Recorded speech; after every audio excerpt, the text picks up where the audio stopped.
So what's up mga kabosing, this is your Bisaya na programmer. Sa kining episode, maghisgot ta about sa data structures and algorithms. Maghisgot ta about sa quick sort, insertion sort, o bubble sort right after this intro.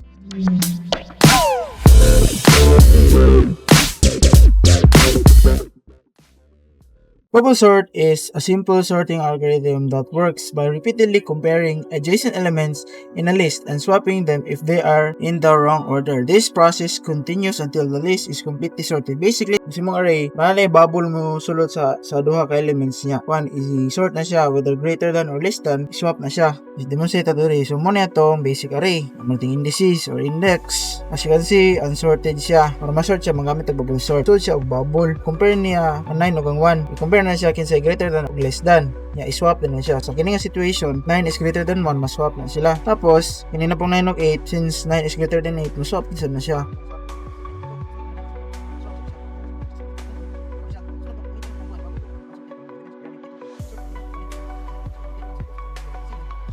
So, nga na mudagan ang bubble sort. You can see, sorted na ang ato ang array. Nya, demonstrate na dyan sa code. So, i-code natin ng bubble sort. Bago tayo magsugod, create sa tag class. Tapos, itong main method. Nya, ang array na to, i-copy rin ako ng one array sa previous nga tutorial. Itong array. Tapos, i-iterate siya na to ni. Gamit ko for each loop. Run na to, muda. Good ba siya? So good siya. Butangan pag space. Na siya space. So kini unsorted pa ni siya. Para ma-sort na to, gamitin siya bubble sort. Create ta og bubble sort nga method. Gamiton na tong array as arguments.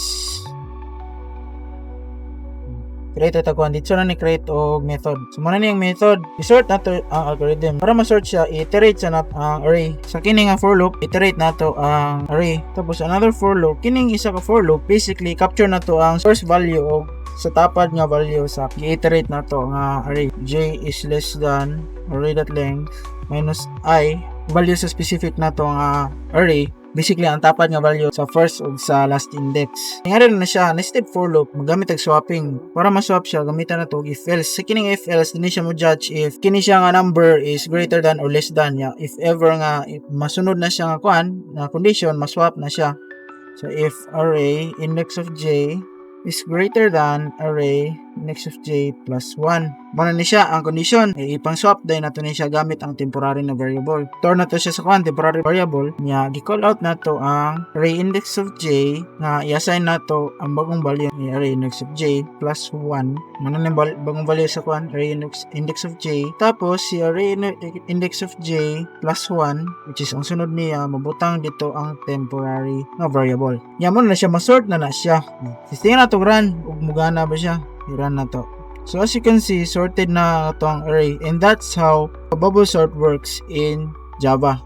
Sorting algorithm is good and easy. Insertion sort. Insertion sort is a simple sorting algorithm that works the way people often playing cards in their hands. So kini siya nga sorting algorithm. Para kang nagduwag braha si mong kamot. Ngani ra na siya mudagan. Instead nga magsugod ta sa index 0, magsugod ta sa index 1. Sabtan na ninyo nga temporary nga variable. So si 1 nga nasa index 1, ikumpara na siya sa nasa ang wala. Si kini si 1, mabutang ni siya sa temp. Mabutang ni siya sa temp. Kini siya ikumpara na siya sa walang side. Tako man si 9, so si 9 mato diri sa index 1. Si 1 mabalin siya diri. Sunod, mukuha na siya, mabalin ta sa 8. Si 8 mahimong bagong temp na to. Si 8 ikumpara na siya sa 9 o kay 1. Si 9 mas dako man si 9, so si 9 masibog na siya sa index 2. Si 1 din na siya masibog kay mas dako man si 8, so si 8 mabutang ni siya diri.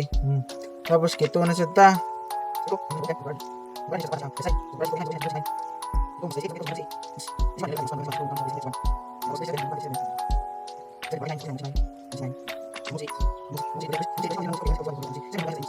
Nga na modagan ang insertion sort. So i-demonstrate nato ni siya sa code kung saan siya mo sort sa tuang array. I-code nato ni ang insertion sort. Sa gisgot nato ganiya, ang insertion sort mura na siya kuan, mura ra kag nag-arrange og braha kay tag class method nga array nato pareha na to sa kuan as project nato. Clear nato na, iterate nato siya. Dili na ko na i-run kay kabalo mo ganan mo ginagid. So yung ani man yung mag-create tag insertion sort na method. So i-declare na to ang array as ito ang arguments para automatic na para natin isugot na problema. Ngayon na siya mag-create ang method. Iterate sa nato ni. So instead magsugot ta sa index of 0, magsugot ta sa index of 1. I is less than array that length tapos i plus plus. Mabala na ninyo nga yung nanana. Temporary na to nga kuhaon ang value sa index 1. Kuha tag temp nga variable array index of I. Kuha na to ang temporary nga variable. Tapos magsugod ta sa element nga naa sa wala. Ano na siya? Kini siya mo ni siya matanaw sa wala. Samtang si J dili pa negative, wala pa kaabot sa left edge sa array. Ug ang array index of J mas dako pa kaysa temp, gamiton na to og while loop condition. So kini nga condition palihok na to ang dako nga value paingon sa tuo gamit ang kini nga condition. So in while j is greater than or equal to 0 and array index of j is greater than temp. Igawas sa gini. Namalita kay gigawas mo ito ni. Ito sulod. J is greater than index of 0 and array index of j is greater than temp. Na kini nga while loop. Nga para mabalin-balin na to siya, array index of j plus 1 equals array index of j. Dito maka-swap. Palihok kini nga kuan, kini nga part mo ni siya mapalihok ang mas dako nga value paingon sa tuo. Tapos i-decrement nato si j para masusi usab sa sunod nga wala nga element. Nya ibutang nato ang temp sa husto nga position. Unsa man nato yan na to para mabutang siya sa husto nga position. Array index of j plus 1 equals dili na to butang ang temp. So muna na siya, dala na siya mabutang sa gusto nga posisyon. So iran na to. So as you can see, sorted na siya. And that's how you create insertion sort in Java. Ang sunod na ito, ang sort na yung algorithm hisgutan is si selection sort. Selection sort is a simple sorting algorithm that works by repeatedly finding the smallest or largest element from the unsorted part of the list, placing it in a correct position. So, ang sorting algorithm nga selection sort, basically pangitaan niya ang smallest o ang largest element from the list para masort siya. Ingani na siya mudagan. Muna ito ang unsorted na array, itong index, tapos ang minimum nga variable o ang temporary na variable. Makita na ninyo taud-taud kung anong natin unani. Magsugot ta sa 9, muna ang unang value na to. Magsugot ta sa 9 kay mo man atong unang value. 9, makonsider nato na siya as min. Isa-isa na niyo pangita ang mga minimum values. So isa-isa na kinsa may mas gamay si 9 si 1, malamang si 1. Si 1 mahimo na siyang bagong minimum. Si 8 basta ko man si 8, si 2 basta ko si 2, si 7 basta ko man si 7. So si 1 ang mahimong bagong min. Si 1 makig-swap na siya kay 9. Si 9 mabutang sa temp, tapos si 1 mabutang siya sa index 0. Si 9 mabalin siya sa index 1. Consider na ning 1 as sorted. Tapos, mo-continue ta, 9. May manabot na siya bagong min. Mas gamay man si 8. So, si 8 na po may bagong min. Si 2, mas gamay man si 2. Mahimo na pong min si 2. Tapos si 7, mas dako man si 7. So, si 2 ang nahimong minimum. Tapos si 2 ug si 9 makig-swap. Si 9, mabutang na siya sa temp. Si 2, mabutang na siya sa index 1. Si 9, mabutang na siya sa index 3. Mabutang na siya sa index 3. Since sasabtan naman ninyo ang pattern, i-fast forward na lang nako ni nga part.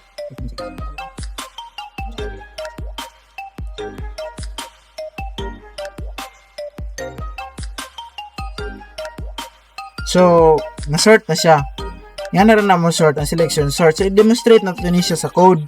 So, ingani rin na pag-code sa selection sort. Bago ito magkasugod, create tawag class. Tapos, ito ang main method. Create tawag array. Tapos na itong array sa previous na itong akuan gibuhat kini. Tapos, iterate na ito siya gamit ang for each loop.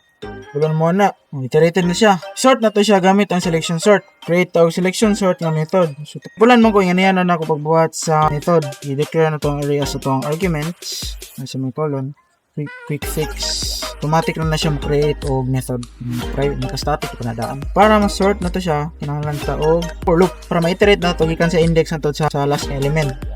I 0, I is less than array at length. Tapos, declare tag min. So, i-assume na to, ang kining index I o 0 is ang minimum. So, int minimum plus I. I-assume lang siya na to, ang kining ang minimum. Tapos, compare na to ang minimum sa musunod na mga elements. Magamit kayo po for loop. Int j equals I plus 1.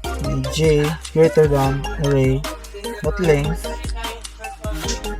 Tapos, j plus plus. Si j magsugod na sa I plus 1, which means sa next element. Kung ang element na to nga nasa index nga min kaysa sa index nga j, ibali na to ang minimum position nga to sa j. So ingani ra na gamiton nato if else. If array minimum index of min, which is ang minimum value na to, compare na to sa array index of j. Tapos sa dire ibalhin nato ang minimum position ngadto sa j. Ang bago na niya nga position. Min, mabalhin na siya. Human mahibaw-an ang pinakagamay nga value, i-swap din nato. Gamitan nato tong swapping nga method nato katong int temporary gani. Mag-temp gyapon ta equals array index of I. Dili na siya mag-swapping array index of j equals array index of min. Ang ma-assign na diri sa array min is ang temporary na to nga variable, which is maswap-swap na siya. So i-sort na to, i-run na to ang code. So diba, as you can see, sorted na siya. So yan na rin ang pag-code sa selection sort. Tulo naman ako ang basic sorting algorithm. Implement nato ni siya sa code. So sa kini nga code, makapilit ta kung unsa nga sorting algorithm atong gusto gamiton. Pero mura gyapon nga array atong ipasort. So kini gyapon nga array. So gipang copy paste na ako tong mga mga sorting algorithms atong ipangbuhat ganiya, ang bubble sort, selection sort o insertion sort. Nya nag-create ko og print method para ma-iterate nato ang atong array. Print statement para magawas ni siya, scanner, tapos ang switch case nato. Nya para ma-loop siya, recursion na ako para ma-loop na siya, balik na siya sa sugod. So i-run nato ni. Yan yung magawas mo niya itong array, makapilit ta kung unsa nga sorting algorithm atong gustong ipasort sa kini nga array. So ipasort na to siya sa 1 bubble sort. Masort na siya. Saan ni? Ano may unani man ni? Bahala na.